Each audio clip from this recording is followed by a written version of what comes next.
Salam kawan-kawan, saya banyak mendapat pertanyaan mengenai bagaimana sih Trinitas diperhadapkan dengan Al-Quran, bagaimana Al-Quran memandang Trinitas, dan bagaimana sendiri Trinitas memandang informasi yang disampaikan oleh Al-Quran.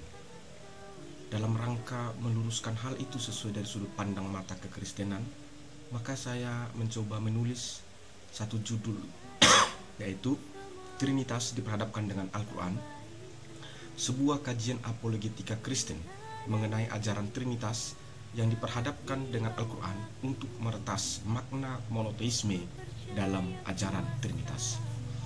Kawan-kawan, kita akan coba melihat bagaimana sih latar belakang dari persoalan antara Trinitas dan Al-Quran. Pertama, kita coba untuk merenung sejenak, apakah Al-Quran itu mengenal ajaran Trinitas? Tentu sejauh pemahaman saya, Al-Quran tidak mengenal ajaran Trinitas, karena Al-Quran tidak pernah berbicara atau Al-Quran tidak pernah mencatat persoalan ajaran Bapa, Anak, dan Roh Kudus. Karena Al-Quran tidak mengenal apa dan bagaimana itu Trinitas, maka tentu logika berpikirnya bagaimana mungkin Al-Quran sedang mengkritik ajaran Trinitas. Karena menurut hemat saya adalah jauh dari satu kebenaran logis jika sesuatu mengkritik dan menentang sesuatu sementara ia sendiri tidak tahu dan tidak mengenal apa dan bagaimana yang ia tentang dan yang ia kritik itu. Akan tetapi, dalam hemat saya, sejauh saya memahami Al-Quran, di Al-Quran itu memang ada kritik terhadap ajaran politisme atau penyembahan kepada banyak Tuhan atau penyembahan kepada banyak Allah atau dewa. Sebab Al-Quran mengklaim bahwa Allahnya Al-Quran itu adalah Allah yang monoteisme atau esa. Nah, jika kita kembangkan lagi dari latar belakang masalah ini, maka pertanyaannya adalah apakah Trinitas adalah ajaran politisme atau ajaran monoteisme? Lalu jika kita tanya lagi, jika Trinitas adalah ajaran politisme, maka tentu saja Al-Quran memang memiliki kritik dan pertentangan dengan ajaran Trinitas itu. Tetapi jika ajaran Trinitas ternyata bukan politisme, tapi ajaran Trinitas adalah ajaran monoteisme atau penyembahan kepada Allah yang esa, maka tentu saja Al-Quran tidak memiliki kritik atau tidak memiliki pertentangan dengan ajaran Bapa, Anak, dan Roh Kudus atau Trinitas yang ada di dalam Alkitab itu. Lalu jika kita bertanya kawan-kawan, lalu siapa sih yang berkompeten untuk menjawab pertanyaan itu? Pertanyaan apakah ajaran Trinitas adalah ajaran monoteisme atau ajaran politisme? Maka dalam hemat saya yang berkompeten untuk menjawab itu adalah pribadi yang empunya ajaran Trinitas itu sendiri. Dan dialah yang dapat menerangkan apa dan bagaimana ajaran Trinitas itu. Apakah Trinitas itu bersifat politisme atau bersifat monoteisme? Ibarat contoh, ketika kita mempertanyakan tentang adat Toba apa dan bagaimana, mana mungkin orang yang paling berkompeten menjawab hal itu adalah orang-orang yang bukan suku Toba, tapi orang yang berkompeten untuk menjawab apa dan bagaimana adat budaya suku Toba adalah orang Batak Toba itu sendiri. Jadi tidak mungkin Al-Quran yang menerangkan apa dan bagaimana ajaran Trinitas itu jika Al-Quran itu sendiri tidak mengenal apa dan bagaimana ajaran Trinitas itu. Maka kekristenan yang dapat menerangkan secara kompeten apa dan bagaimana ajaran Trinitas itu, sebab kekristenanlah yang memiliki dan mewarisi ajaran Trinitas tersebut. Dalam rangka meluruskan pemahaman yang keliru atas ajaran Trinitas itulah, maka saya menuliskan tulisan ini untuk menjadi sebuah wacana yang menambah wawasan kita bersama. Kawan-kawan, kita akan coba mendekati Al-Quran dan monoteisme.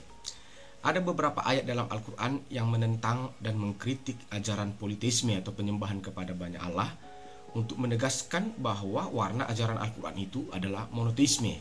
Seperti dalam surah 5 Al-Maidah 73 dikatakan, sesungguhnya kafirlah orang-orang yang mengatakan bahwasanya Allah salah seorang dari yang tiga, padahal sekali-sekali tidak ada Tuhan selain dari Tuhan yang Maha Esa. Jika mereka tidak berhenti dari apa yang mereka katakan itu, pasti orang-orang kafir di antara mereka akan ditimpa siksaan yang pedih. Surah 5 Al-Maidah 73. Demikian juga dalam surah 4 An-Nisa ayat 171 dikatakan demikian, Wahai ahli kitab, janganlah kamu melampaui batas dalam agamamu, dan janganlah kamu mengatakan terhadap Allah kecuali yang benar. Sesungguhnya Al-Masih Isa putra Maryam adalah utusan Allah, dan buka kurung yang diciptakan dengan tutup kurung kalimatnya yang disampaikannya kepada Maryam, dengan buka kurung tiupan tutup kurung roh darinya. Maka berimanlah kepada Allah dan rasul-rasulnya, dan janganlah kamu mengatakan buka kurung Tuhan itu tutup kurung 3. Berhentilah buka kurung dari ucapan itu tutup kurung, buka kurung itu tutup kurung, lebih baik bagimu. Sesungguhnya Allah Tuhan yang Maha Esa, Maha Suci Allah dari yang punya anak. Segala yang di langit dan yang di bumi adalah kepunyaannya. Cukuplah Allah menjadi pemeliharanya. Surah 4 An-Nisa ayat 171. Artinya dapat kita pahami kawan-kawan, bahwa Al-Quran mengajarkan dan menegaskan bahwa Allah mereka adalah Allah yang esa atau monoteisme. Hal itu juga tampak dalam ayat-ayat dalam Al-Quran yang lainnya yang banyak berbicara dan menceritakan dan menekankan keesahan Allah, seperti di dalam surah 112 Al-Ikhlas ayat 1-4 dikatakan, katakanlah buka kurung Muhammad tutup kurung, dialah Allah yang esa, Allah tempat meminta segala sesuatu. Buka kurung Allah tutup kurung, tidak beranak dan tidak pula diperanakkan, dan tidak ada sesuatu yang setara dengan dia. Surah 112 Al-Ikhlas ayat 1-4. Jadi dalil-dalil di atas dari Quran ini dapat dipastikan bahwa Quran itu menyerang dan mengkritik ajaran politisme atau penyembahan kepada banyak Allah. Hal itu juga tampak bagaimana Quran menegaskan bahwa Allah itu adalah esa, dan bagaimana Al-Quran menentang kepercayaan yang mengajarkan bahwa Allah itu 3 atau Allah itu salah seorang dari yang 3. Akan tetapi jika dengan cermat dan dengan pikiran yang waras, ternyata tidak ada ayat atau dalil dalam Quran yang menyerang atau mengkritik ajaran Bapa, Anak, dan Roh Kudus atau yang kemudian dikenal Trinitas. Sebab ajaran Trinitas bukanlah ajaran menyembah 3 Allah atau menyembah satu dari 3 Allah, yang dimana ajaran menyembah 3 Allah sudah jelas termasuk ajaran politisme atau penyembahan kepada banyak ilah. Untuk lebih lanjut, kita akan meretas apa dan bagaimana ajaran Trinitas itu dari sudut pandang yang empunya ajaran itu dan yang mengerti dan memahami apakah ajaran Trinitas itu. Kawan-kawan, kita akan coba dekati Trinitas dalam arti etimologi. Trinitas kalau dalam bahasa Inggrisnya berasal dari 2 suku kata, yaitu tri dan unity. Kalau dalam bahasa Latin, Trinitas itu berasal juga dari 2 suku kata, yaitu dari kata trinus dan dari kata unitas.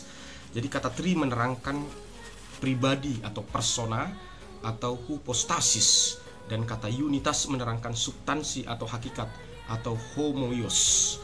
Sederhananya, Trinitas itu menerangkan adanya satu homoios atau adanya satu hakikat namanya Tuhan Allah. Lalu Allah yang homoios itu atau Allah yang esa itu memperkenalkan dirinya kepada ciptaannya dalam 3 hypostasis atau dalam 3 pribadi atau dalam 3 persona. Ketika ia mencipta, ia disebut sebagai Allah Bapa. Ketika dia menjadi manusia untuk melakukan penebusan, ia disebut anak atau anak Allah. Dan ketika ia melakukan tugas penyertaan atas umatnya, ia disebut Roh atau Roh Kudus. Tetapi dalam setiap pekerjaan pribadi yang satu tidak sama dengan pribadi yang lain. Dalam arti begini, pekerjaan Bapa tidak sama dengan pekerjaan anak, dan pekerjaan anak tidak sama dengan pekerjaan Roh. Nah, tetapi ketiga pekerjaan ini dilakukan oleh satu substansi atau satu hakikat atau satu orang, namanya adalah Allah. Artinya pekerjaan mencipta tidak sama dengan pekerjaan menebus, dan pekerjaan menebus tidak sama dengan pekerjaan menyertai atau pekerjaan Roh Kudus, dan begitu sebaliknya. Tetapi ketiga pribadi itu atau ketiga pekerjaan ini dilakukan oleh satu oknum yang esa, namanya adalah Allah. Jadi jika kita analogikan, Trinitas itu sama seperti satu pria yang melakoni 3 pekerjaan yang berbeda, satu dengan yang lainnya, yaitu pekerjaan sebagai kepala rumah tangga, sebagai guru, dan sebagai petani. Ketika di rumah tangga, ia akan disebut sebagai bapak rumah tangga. Ketika dia melakukan pekerjaan sebagai guru, dia akan disebut bapak guru. Dan ketika dia melakoni pekerjaan sebagai petani, ia akan disebut pak petani.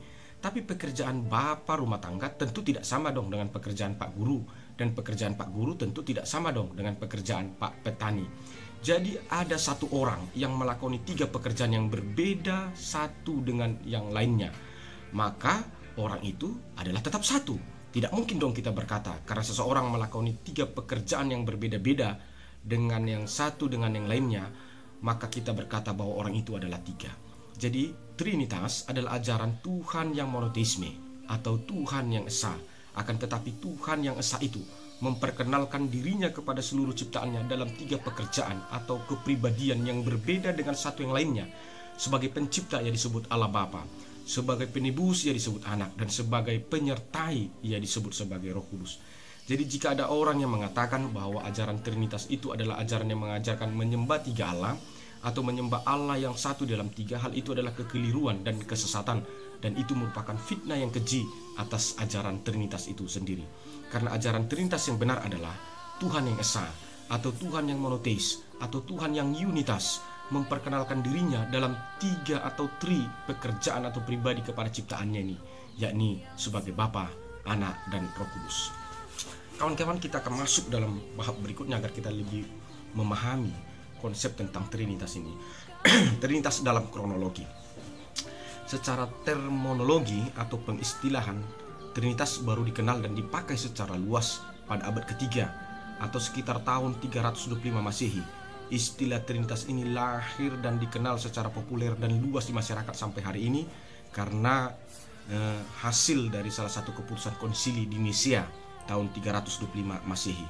Dan konseptor pertama yang memperkenalkan istilah Trinitas ini adalah bernama Theophilus dari Antioquia yang sekitar tahun 170 Masehi.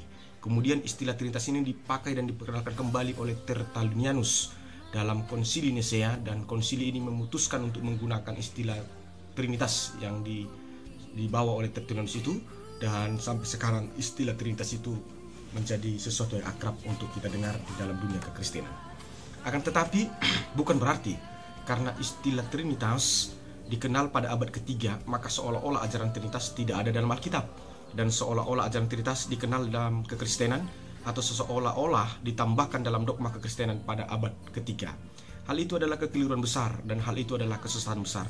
Karena jauh sebelum istilah Trinitas dikenal pada tahun 325 Masehi, ajaran Bapa, Anak, dan Roh Kudus sudah ada, sudah tercatat dan direkam dalam Alkitab. Sebab Alkitab adalah berita tentang Allah dan rekaman dari segala firman Allah yang terangkum, yang pernah turun ke bumi sejak zaman purbakala atau sebelum Masehi atau Perjanjian Lama sampai pada zaman Masehi. Jadi ajaran Bapa, Anak, dan Roh Kudus sudah ada dalam Alkitab jauh sebelum ditemukannya pengistilahan Trinitas yang populer sejak abad 3 Masehi. Jadi kekeliruan dan kesesatan besar jika dikatakan bahwa ajaran Trinitas baru ada dan dikenal dalam dogma kekristenan pada abad ketiga. Karena kebenarannya adalah ajaran Bapa, Anak, dan Roh Kudus sudah ada dan sudah dikenal sejak zaman penciptaan oleh Allah. Akan tetapi ajaran Bapa, Anak, dan Roh Kudus itu dikenal dalam istilah Trinitas baru sejak abad ketiga. Sederhananya begini, pengistilahan nama untuk ajaran itulah yang dikenal pada abad ketiga Masehi. Tetapi isi daripada ajaran itu, yaitu ajaran Bapa, Anak, dan Roh Kudus, itu sudah ada ribuan tahun silam sebelum Masehi, dan itu tercatat dan terekam di dalam Alkitab. Jika orang bertanya, apakah istilah Trinitas itu adalah istilah Alkitab atau apakah istilah Trinitas itu adalah Alkitabiah, kita harus bedakan dulu apa itu isi ajaran dan apa itu nama yang disematkan pada ajaran itu. Dengan kata lain, ajaran Bapa, Anak, dan Roh Kudus adalah ajaran yang Alkitabiah dan telah dicatat di dalam Alkitab.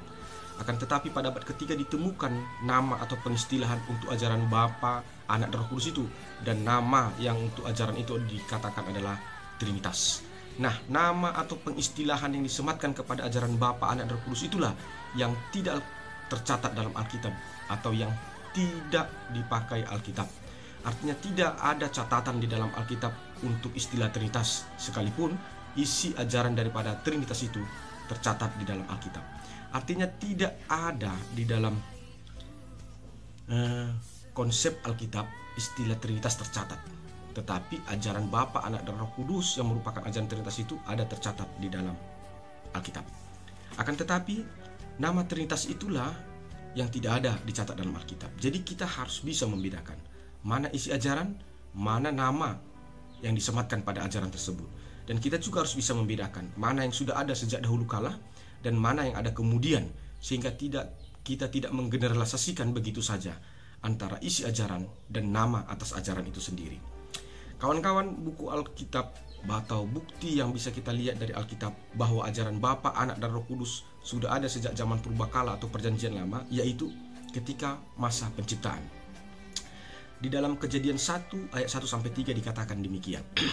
Pada mulanya Allah menciptakan langit dan bumi. Bumi belum berbentuk, bulat dan kosong. Gelap gulita menutupi samudra raya. Roh Allah melayang-layang di atas permukaan air. Berfirmanlah Allah, jadilah terang, lalu terang itu jadi. Kejadian 1 ayat 1-3. Perhatikan, ada 3 performa, ada 3 kepribadian, ada 3 pekerjaan, ada 3 hypostasis dalam kisah penciptaan itu, yakni Allah, Firman atau Anak, dan Roh. Mengenai Anak diterangkan dalam Alkitab, sebelum ia menjadi manusia, ia disebut sebagai Logos atau Firman Allah. Lalu ketika Firman Allah itu mengambil rupa atau menjadi manusia, maka ia disebut Anak Allah dalam Kristus Yesus Tuhan kita. Hal itu diterangkan dalam Alkitab yang ditulis dalam Yohanes 1 ayat 1-3 ditambah 14. Redaksinya seperti ini. Pada mulanya adalah Firman, Firman itu bersama-sama dengan Allah dan Firman itu adalah Allah. Ia pada mulanya bersama-sama dengan Allah, segala sesuatu dijadikan oleh Dia dan tanpa Dia tidak ada sesuatu pun yang terjadi dari segala yang dijadikan.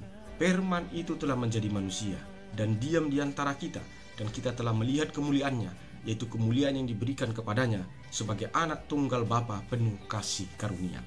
Dalam konteks penciptaan manusia dalam Kejadian 1 ayat 28, kita juga menemukan eksistensi daripada Trinitas itu, di mana redaksinya dikatakan begini. Baiklah kita menjadikan manusia menurut gambar dan rupa kita, supaya mereka berkuasa atas ikan-ikan di laut dan burung-burung di udara, dan atas segala ternak, dan atas segala seluruh bumi, dan atas segala binatang melata yang merayap di bumi. Kejadian 1 ayat 28. Demikian juga ketika dalam konteks manusia jatuh ke dalam dosa, karena iblis berhasil memperdaya manusia untuk memberontak dengan cara melanggar hukum dan ketetapan Allah.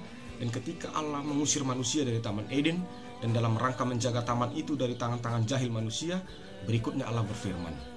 Berfirmanlah Tuhan Allah, sesungguhnya manusia itu telah menjadi seperti salah satu dari kita, tahu tentang yang baik dan yang jahat. Maka sekarang janganlah sampai ia mengulurkan tangannya dan mengambil pula dari buah pohon kehidupan itu dan memakannya, sehingga dia hidup untuk selama-lamanya. Kejadian 3 ayat 23.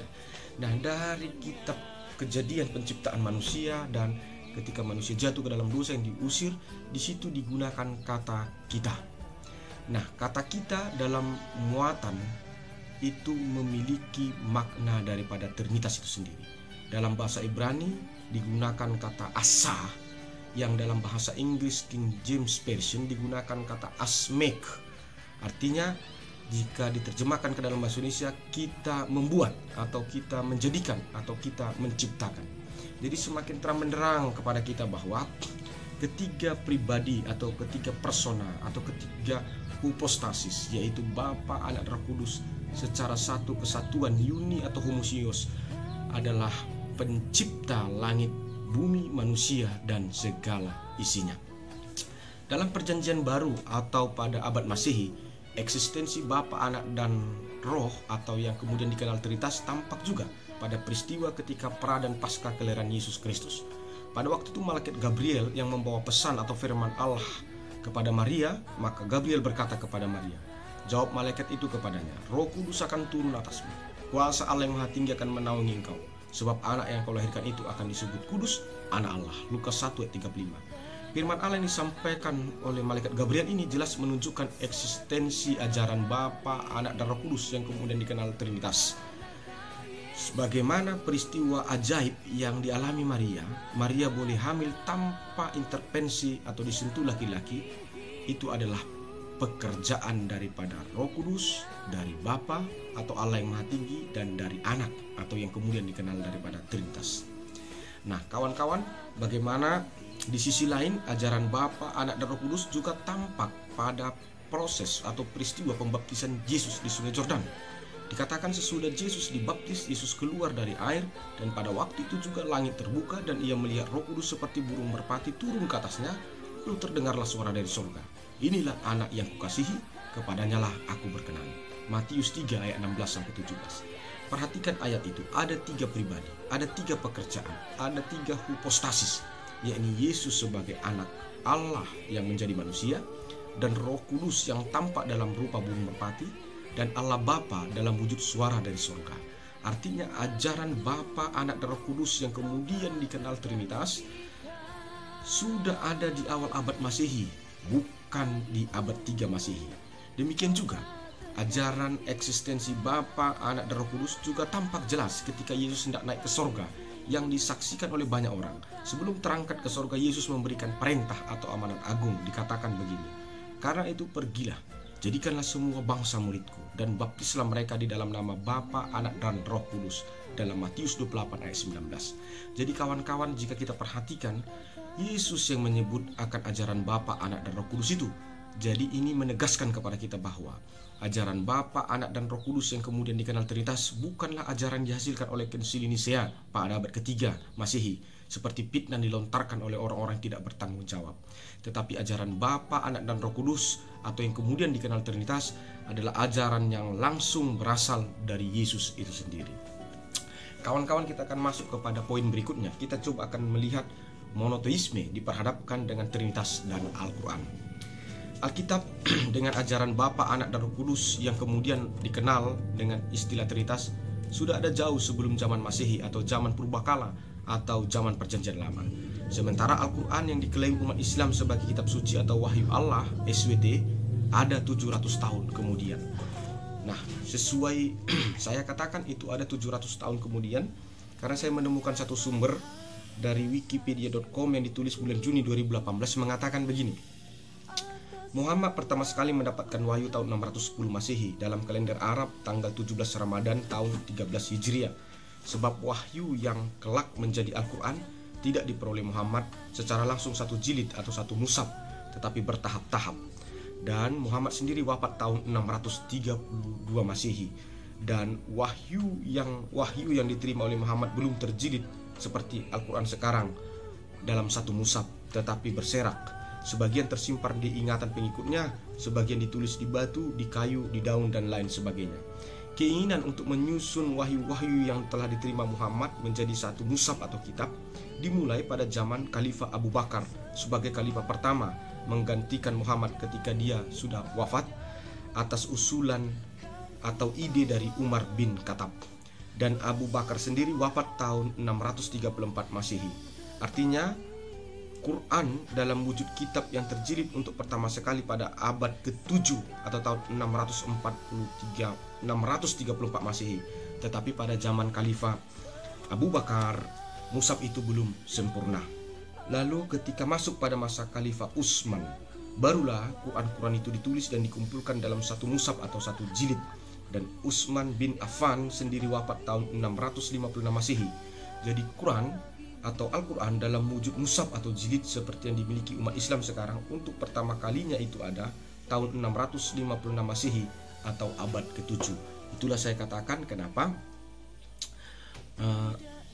Alkitab yang mengajarkan monoteisme sudah ada sebelum Masehi, dan pada masuk tahun Masehi 700 ke depannya baru datang Al-Quran yang juga mengajarkan tentang monoteisme. Secara historis, jauh sebelum Al-Quran ada di dunia ini, ternyata Alkitab sudah ada terlebih dahulu. Dan jauh sebelum Al-Quran memproklamirkan dan mengajarkan bahwa Allah itu esa atau Allah itu monoteisme di dunia ini, Alkitab sudah terlebih dahulu memproklamirkan, mengajarkan bahwa Allah itu esa atau Allah itu monoteisme.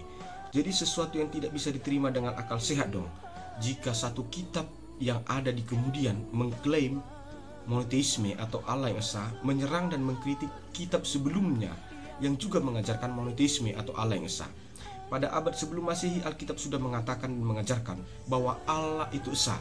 Pada zaman Musa, Alkitab mengajarkan, "Dengarlah hai Israel, Tuhan itu Allah kita, Tuhan itu esa," dalam Ulangan 6 ayat 4. Pada zaman Nabi-Nabi juga Alkitab mengajarkan bahwa Tuhan itu esa, seperti yang dikatakan Nabi Yesaya. "Beginilah firman Tuhan, Raja penebus Israel, Tuhan semesta alam. Akulah yang terdahulu dan akulah yang terkemudian. Tidak ada Allah selain aku." Yesaya 44 ayat 6. Dan dalam Tarikh Masehi atau Perjanjian Baru, Alkitab juga mengajarkan dan memberitakan bahwa Allah itu esa, seperti yang dikatakan oleh Yesus.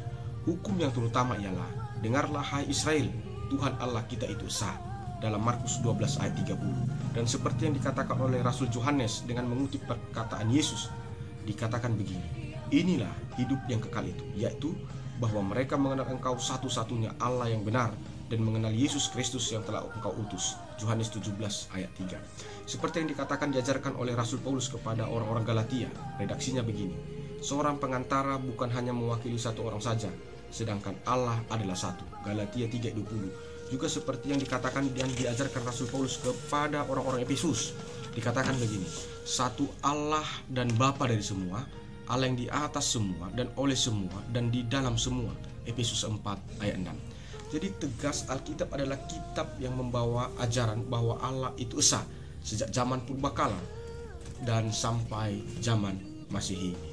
Lalu 700 tahun kemudian muncullah kitab Al-Quran dari tanah Jazirah Arab. Dan Al-Quran mensuarakan dan mengajarkan juga soal Allah itu adalah esa atau monoteisme. Nah, bagaimana mungkin yang terkemudian menghakimi dan mempersalahkan yang terdahulu? Yang benar adalah yang terkemudian mengikuti yang terdahulu seraya mengaplikasikan yang dahulu itu sesuai dengan situasi dan kondisi yang terjadi pada konteksnya. Dan bagaimana mungkin sesuatu yang monoteisme menentang sesuatu yang monoteisme? Karena yang benar adalah yang monoteisme yang menentang politeisme, atau sebaliknya, yang politeisme yang menentang monoteisme. Jadi dalam hemat saya, ajaran Quran dalam surah 5 Al-Maidah 73 yang mengatakan kafirlah orang-orang yang mengatakan Allah seorang dari tiga, atau Al-Quran dalam surah 4 An-Nisa ayat 171 yang mengatakan kafirlah yang mengatakan Allah itu tiga. Bukanlah dalil-dalil itu, bukanlah dalil-dalil yang hendak menentang ajaran Bapa, Anak dan Roh Kudus atau Trinitas, tapi dalil-dalil itu menurut saya menentang penyembahan kepada tiga Allah, atau tiga Allah yang menjadi satu, atau yang dikenal dengan ajaran penyembahan kepada banyak ilah atau politeisme. Tegasnya Al-Quran itu menentang ajaran politeisme atau ajaran penyembahan kepada banyak ilah, bukan menyerang ajaran monoteisme atau penyembahan kepada Tuhan yang esa dalam pengertian Bapa, Anak dan Roh Kudus atau Trinitas. Sebab ajaran Bapa, Anak dan Roh Kudus yang kemudian dikenal Trinitas bukanlah ajaran politeisme, tetapi ajaran monoteisme.